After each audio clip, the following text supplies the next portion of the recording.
Sir पहला सवाल partnership का, बताइए पार्टनरशिप एट विल में और पर्टिकुलर पार्टनरशिप में क्या फ़र्क होता है? ये दो टाइप्स हैं पार्टनरशिप की, क्या फ़र्क होता है? और पार्टनरशिप एट विल में किसी भी तरह की कोई स्पेसिफाइड चीज़ नहीं होती है। एट विल होती है, जब आपकी पसंद हो आप उसको छोड़ के जा सकते हैं, कोई टाइम लिमिट डिफाइंड नहीं है। तो 2 नंबर के लिए बेसिक बातें लिख के भी गुजारा चल सकता है।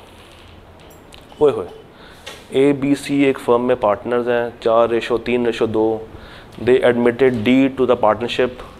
और अगर कोई एग्रीमेंट नहीं हुआ तो बताएं फ्यूचर प्रॉफिट्स को कैसे शेयर किया जाएगा। मैं आपको 3 मिनट दे रहा हूँ, मुझे इसकी इक्वेशन बना के दें। इसकी इक्वेशन मुझे आपसे चाहिए।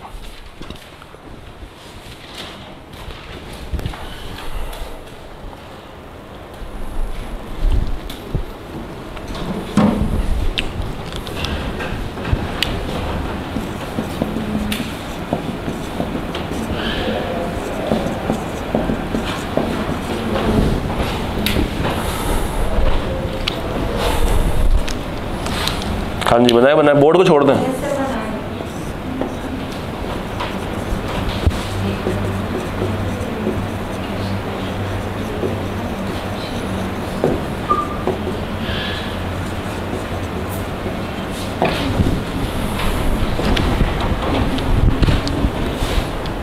मैंने बोर्ड पे जो भी लिखा है उसको इग्नोर करते हुए आपने अपना काम करना है।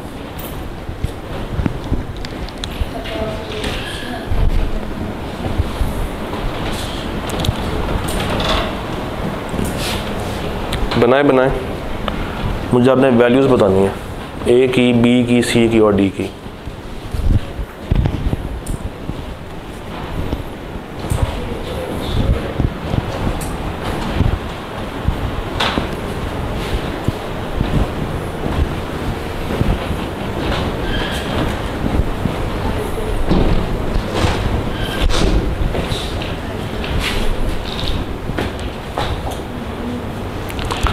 जी, हुआ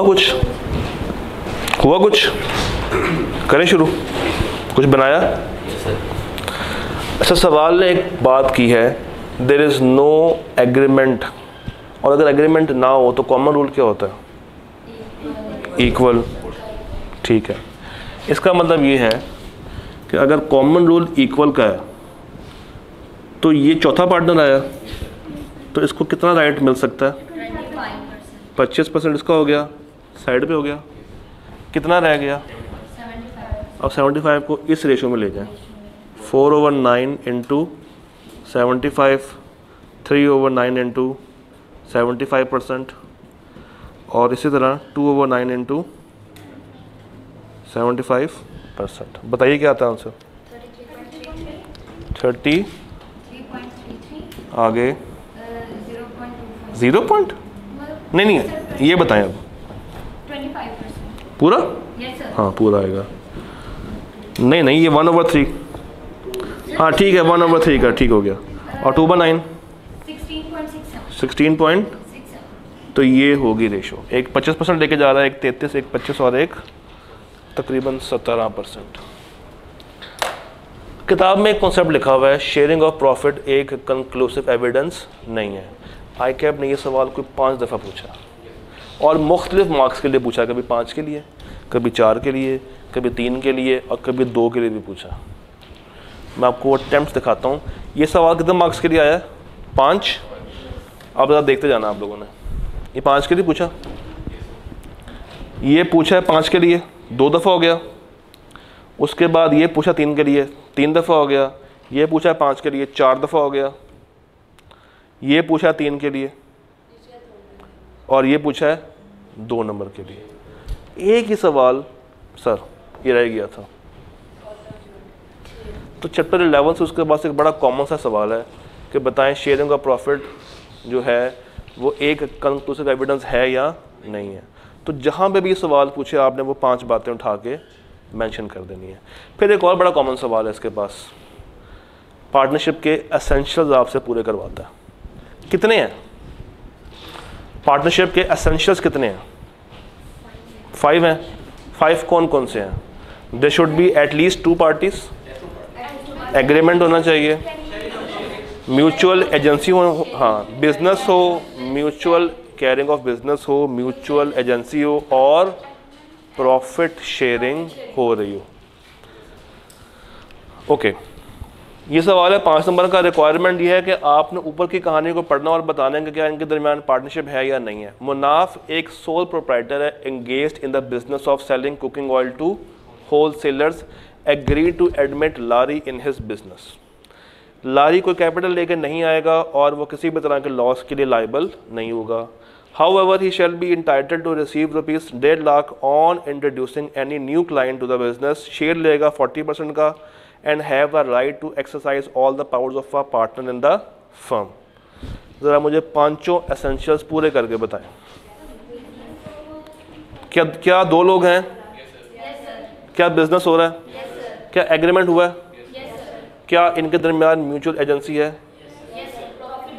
और प्रॉफिट भी शेयर हो रहा है। अब क्या लॉस को शेयर करना ज़रूरी होता है? नहीं लिखा हुआ। और क्या कैपिटल लेकर आना ज़रूरी होता है? तो क्या ये पार्टनरशिप है? ये पार्टनरशिप है। यही सवाल रिपीट करता है, ज़रा पढ़िएगा इस सवाल में, क्या कोई नई बात तो नहीं कर रहा। ये ज़रा मुझे करके बताइए, एक्स और वाई वाला सवाल।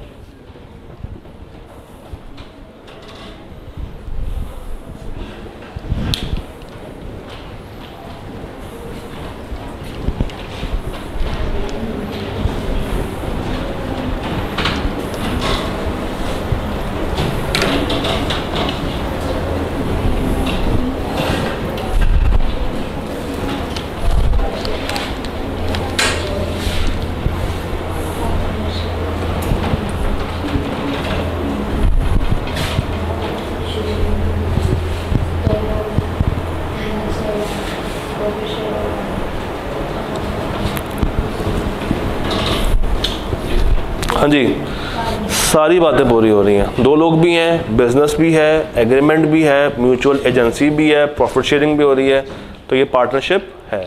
अच्छा, अगर एक पार्टनर सैलरी लेना चाहे ले सकता है अलॉन्ग विद द प्रॉफिट्स? अगर हाँ, अगर म्यूचुअली तय हुई हो तो।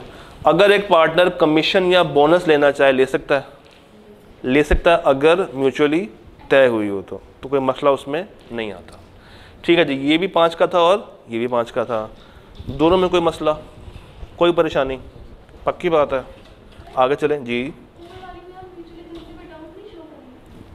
हाँ, इसमें सुने, ये एक ऐसा पॉइंट है म्यूचुअल एजेंसी वाला जो कि ऑटोमेटिकली एग्जिस्ट करता है। देखिए, अगर आप किसी के पार्टनर हैं ना, तो बाय डिफ़ॉल्ट आप उसके एजेंट भी हैं और आप उसके प्रिंसिपल भी हैं।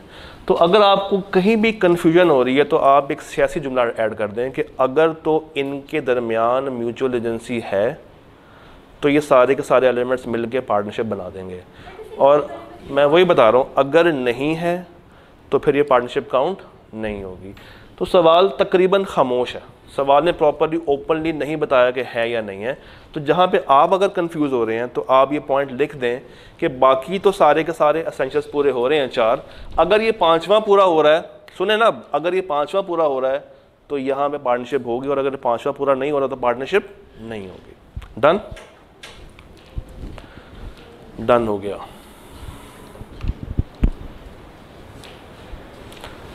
सर आपने मुझे ये सवाल बताना, ये आखिरी सवाल है क्योंकि उसके बाद रिपीट है। ये 3 नंबर का एक सवाल है, ज़रा करके बताइएगा प्लीज़।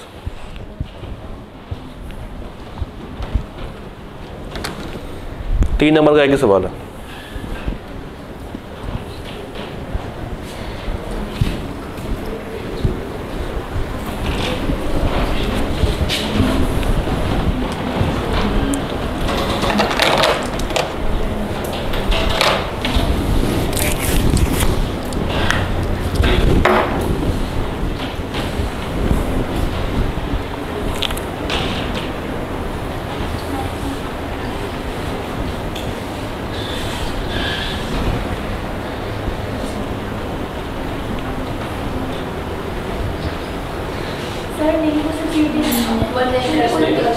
इम्प्लाइडली एक्सेप्ट कर चुके हैं वो अपनी चेंजेस को। अदरवाइज़ वो क्या होता है, वो स्पेसिफिकली उछलते कूदते बताते कि भाई आप मुझे क्या प्रॉफिट दे रहे हो, जो कि हमारा एग्री नहीं हुआ था, आप मुझे पैसे कम दे रहे हो। बट चूँकि यहाँ पे वो खामोश है, इट मीन्स कि वो उसको, और ख़ामोश एक साल के लिए नहीं है, फॉर मैनी ईयर्स, तो वो बहुत टाइम के लिए चूँकि वो खामोश बैठे हुए हैं, इट मीन्स कि उनको कोई मसला नज़र नहीं आ रहा, तो उनकी खामोशी में उनकी रजामंदी पाई जा रही है। डन।